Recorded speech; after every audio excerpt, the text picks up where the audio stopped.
Hello, everyone. Wanted to share with you this poem that came through me today. I'm studying the Sufi Way of the Beloved, of course, by Andrew Harvey, and I'm just so inspired by the Sufi practices. And so here goes. The poem is titled, Can't Take My Eyes Off You. Can't take my eyes off you, says the beloved. Would you not take your eyes off me too? I long for your gaze, as you long for mine. That breath-catching moment where time stands still, and all is as if at once transfigured into a paradise made for us. Don't take your eyes off me, beloved, as we dance. In my eyes, you will see. In my breath, you will be the many dancers and the dance of ecstasy. Just don't take your eyes off me, for I cannot but keep my eyes on you. To gaze on your beauty eternally, I made for us this inexhaustible love story.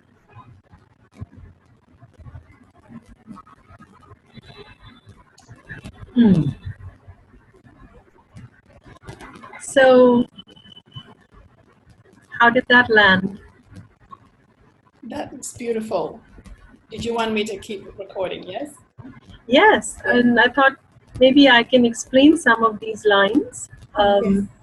The whole thing about the Sufi path that I've been learning is that God is understood as the beloved, the ultimate lover, and that you are not the subject. You are the object of the beloved's creation. The beloved is the subject and you are the object. So you cannot see yourself except through his eyes. And this whole thing of being created to be the object of love of the Supreme is really cool. You know, we go through life yearning for love, and to realize in this path that we are soaked in this love. We were created to be the object of God's love and the beloved's love, So this thing that the beloved's eyes are on us like a very personal love story, 24/7. And all that the beloved asks of us is that we don't take our gaze off him ourselves, So when we're in love, there is this beautiful exchange of eyes, right? When eyes meet and when that gaze locks. And when I do the Sufi whirling, you put your hand out and you look at that hand and you whirl. And it's as if the world turns in its chaos, but you're oblivious to it because all your eyes are locked on is the face of the beloved you're seeing in the palm of your hand. So as you whirl, you fall into your center. There's no one but you and love and the beloved. And that sense of being one with that wonderful sense of being in love and that we yearn for. You find that, you become that, and then is the ability to see that around you, everything is the beloved in his different faces. And therefore, in the Islamic tradition, they have the concept of the 99 names of the beloved as 99 faces of God. And they're called Asma'ul Husna, where these are the beautiful names of God. And yet, if you understand each of those 99 words or names, they are everything from the most beautiful, what's called the Jamal, the gracious, loving face of the divine, and the Jalal, which is the fierce and, scary face, sometimes angry face or challenging phase of the divine. And then to recognize in that non-dual way that all these are just different ways in which the beloved is loving you. And so when you look around you to see that you may be seeing this person or that person, this situation or that situation, but to zero in on that fixed, unchanging light of the beloved inside the core of each of these things, and to not take your eyes off that. Right? And then suddenly, everything becomes this wonderful living dance and love story where there is only the two of you and the beloved. And the whole idea of pana or annihilation is that in that dance, you so yearn for union and do not wish to be separated and to know yourself as separate from the beloved, that you completely merge yourself into that. You dissolve yourself into that. And so then all that's left is the one. Left is love. It's such a magical path. It's such a loving path. It's such a radical path. Kind of fills all my needs as a woman who yearns for the experience of that passionate, all-consuming love. That's beautiful, and I often, I mean, as you were reciting the poem, I experienced a little bit of like the whirling, and I remember reading about, you know, Rumi's time where there were those whirling dervishes where people went to almost experience that whirling. I mean, one doesn't have to go into an event to do that, but one can experience it even just listening to that beautiful poem we just recited and feeling yourself sort of caught up in this sense. And before you explained whether it was a object or a subject, it felt as if I wasn't sure who I was looking at, right? So there was that almost like I'm not sure who this poem is being written for and who is the poem being written about, you know, and as you explained it as it being us being the object rather than we being the subject writing it. It's a nice interpretation. Yeah. So thank you. And to tie it to Shakti leadership, you know, the conscious journey where when the world is in chaos around us, instead of feeling it as a trauma, to actually willingly dissolve ourselves and to submit to the whirl and the storm, to fall into its center where the stillness is, where the love is, where the beloved is, and then to really find that Shakti of love take you over, and that then helps you emerge on the other side as a greater being, a more encompassing being, which is, you know, out of the dissolution is now then evolution. You become more of who you can be. And then to come back, not just as you, but as you and the beloved. You as the beloved. You know? To be able to come back, because only when you come back as that new you, can you resolve the dualities and the crises you see around you, and are no longer in this self-indulgent place of a love affair with it, you know, because it now becomes a love affair with all that is. Which brings another question.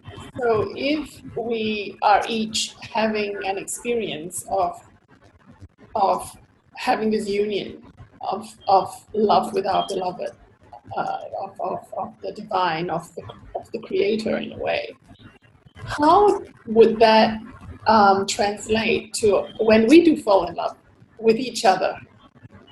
How would that experience add to as opposed to detract from? Like, it's not a lesser love, it's different kind of love. But if we're all one, then in a way we're almost falling in love with ourselves twice over. Does that make sense?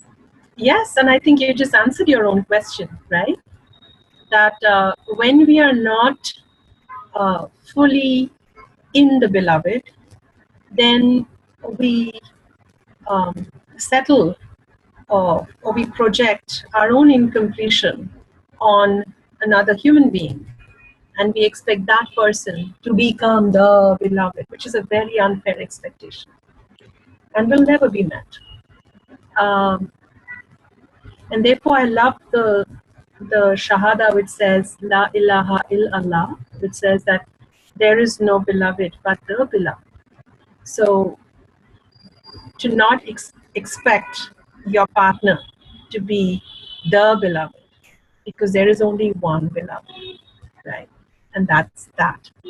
And but to be able to see at the core of your personal love, the person, to see at the core of that person that same light, that same love of the beloved shining. And for you to be in touch with that same light and love in yourself, and then to joyously exchange and commune in that wonderful state of love, right? You are in love in the beloved. And that's the only sustainable way to experience the beloved in a personal way. Well, and then there's the other question, which is, we come closest when we become a mother or a father as our children come through us, because I guess we fall in love with them the moment they're born, even at the moment they're conceived, right? And yet we forget that they have come through us, and they are also the face of the beloved, that we need to be a role model, be living our lives as much by seeing everything around us as the face of the beloved. How can we not dote on our children too much? Almost, giving them the status of, love greater than ourselves, when and kind of teach them through our own actions that that we are needing to model to them that we love them as we would love the beloved, because we see the beloved in them. But how do they learn how to see that in themselves, is the question. I think, first of all, it's for you to model it, and come back to the poem. The beloved is saying to you, don't take your eyes off me as we dance. In my eyes, you will see the reality, right? In my breath, you will be the unity that is beyond the duality, right? So it's really about you holding yourself in this state of consciousness, in this kind of a non-dual, universal state of love, which then knows how to make it deeply personal to your object of affection, because that universal love can be offered in its fullness to this one person as a face of the beloved. So it is where you are stationed yourself as you offer love. If you're in your ego and seeing yourself as, I am the mother of this child, then you cannot be as the beloved, loving this child as a face of the beloved. You have to first shift your state, your consciousness, into this place where you're back in your dance and your still axis, where your eyes are locked with the beloveds. Right? And as you are in that state of love, to be then able to see those same eyes in your child's eyes. Mm-hmm. Yes. And when you model that and you are exchanging that great love between your child and you as just the beloved exchanging love with itself, then your child knows what that experience feels like. It's a visceral experience. It's not just a concept. Yes, and then if we can take that one step further, imagine doing that in business and doing that with people or persons that you have conflict with. Imagine the possibilities. Yes, for me, that is the big aha from this work that I'm doing. That to know that the beloved comes with 99 names and faces, meaning a wide assortment of everything in between, the Jalal and the Jamal and everything in between, the fiercest and the most loving and all shades in between, right? And to know that no matter what the face is, it's still the beloved. And to practice that, to try that on for size, to play with that idea, and to kind of create that loving feeling in yourself towards that face. Seeing it as a game, seeing it as a play of hide and seek. Right? Yes, yes. Yes, that's wonderful. I guess the word love has had so much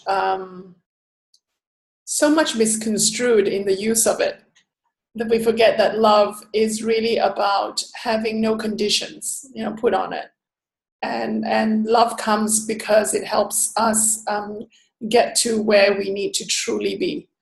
And of course, it will come in its fiercest moments because we're not listening when it's loving. So there is that sense, and thank you for this, because I was writing a little blog to contribute recently to actually a health blog in Australia, and I wanted to write a little bit around how do you love as a parent, and because it's all health begins in role modeling as a parent, how you do that with a child, and hopefully that is something you can bring to work and role model it with your colleagues. But this question that you have now posed and helped me think about is, yes, if we actually did look at it through the different lenses of love and role model that through our own daily living, that's the best gift we can give our children. And what I love is the kind of bookend to the La ilaha illallah, that there is no beloved but the beloved. The bookend mantra for me is the first line of the Quran, which is Bismillah ar-Rahman ar-Rahim. And translated, the way I understand it, is that this beloved is soaked in mercy and compassion. That this whole creation of the beloved is a mercy and compassion soaked womb. And you cannot be anywhere out. There is no place beyond the womb. So you can't fall out of the great mercy and compassion of the beloved. So for parenting especially, that whole idea of tough love, And again, I'm just loving how all this is relating to Shakti leadership. When we say the final mark of a Shakti leader is their ability to be the wise fool of tough love. So the wise and the fool is that parent-child union, the wisdom of the parent self, the higher self, along with the foolishness and the innocence of the child within that still has the ability to learn and grow and stay open and curious, right? And the Sufi path is full of foolishness. I just feel of all the paths I've studied, the fool is what the Sufis have mastered, just in that radiant bewilderment, going through life as to, oh, hey, what's around the corner next, and I just heard another lovely saying that the fool did not know that it was impossible, so he went ahead and did it. Yes. And isn't it so true that when we look at the archetype of the jester or the joker, Yes. In any culture or in any story, didn't they say that when we can create much more, we can heal more with laughter in 1 minute in our bodies than if we had sort of an intention? I suppose you actually probably create more illnesses, right?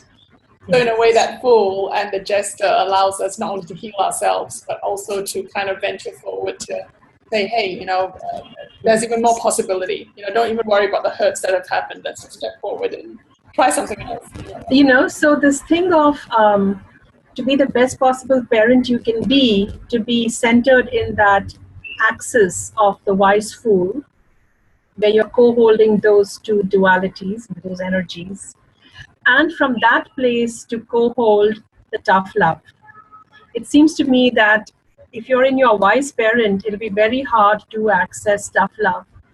But if you have integrated the fool in you, which means the part of you knows how to be identified with that child in you, right? Then you become a better parent. And you know when to be tough and when to be love. And even that tough comes from a fierce love, that Jalal face of the divine. Yes.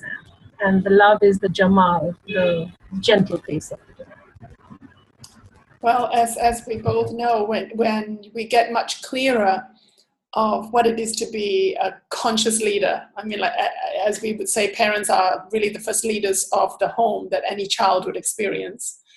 Having this consciousness of, first of all, that it is about being loved and be loved, but through the lens of a divine beloved, living that and having the intention to role model that, and having the ability to not just be that egotistical parent, but the parent who has the ability to be flexible, whole and flexible, and still stay congruent as he or she dances between being wise and foolish. And also not actually identifying with just like, as in Shakti Leadership, the masculine and the feminine. Just there is, the masculine protector in every mother. I'm sure we've seen the liners come out when, you hurt the child. But certainly the really empathetic, nurturing, creative feminine that, that surfaces even in a father. So it's not about that, the man being the man and the woman being the woman, that finding that inner man and that inner woman in all of us.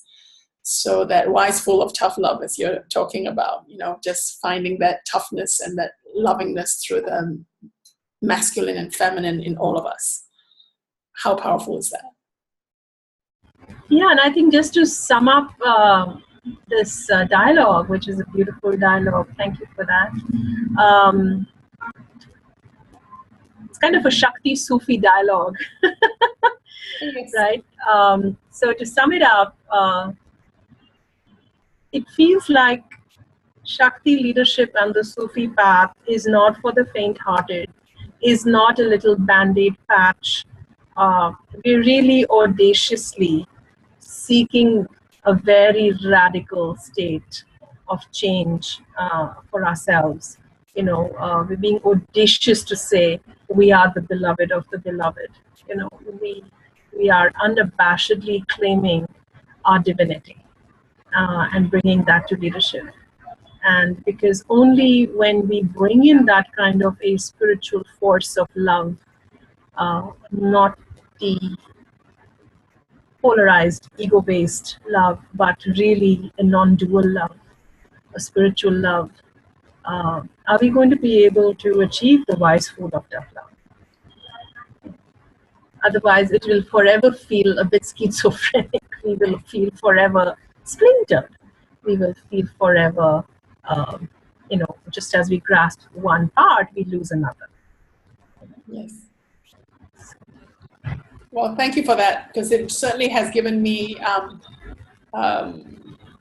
food for thought in terms of having the, as you call it, the dialogue, bringing Shakti leadership into intentional parenting. for us to actually have a dialogue with ourselves first before we even dare to step out and be the role model we truly want to be for our children, so that they can live with more purpose and love with more passion and power, and in a sense, the legacy we leave with our children is to actually love ourselves as our beloved would love us. Yes, and to just again clarify, if this is going to be heard beyond our audiences, that when I use the word schizophrenic, it wasn't in any way derogatory. It was really coming from a profound sense of knowing that each of us is a split being until we find this inner center of the beloved, and that love, that non-dual love of the beloved. And that itself is perhaps the most radical cure for any kind of incompletion that we experience psychologically. And it's a hard path, and yet there are people before us through history who have achieved it. So those of us who feel called to are invited to go for it. Yes. Well, and we say, like, welcome to our own hero's journey. I call it perhaps not just the hero's journey where crisis hits before you choose to change, but how do you take your hero's journey 2.0, where you anticipate that change and allow parts of yourself to, in a way, dissolve, so that you can resolve yourself as a more whole being, right? Through the flexibility of understanding the parts by which you play. As you would say, the divine has 99 faces. Well, what gives us the right that we only have one? So if we are made in a similar form, then we should have 99 parts that we need to learn how to integrate and reconcile as we move forward. So yeah.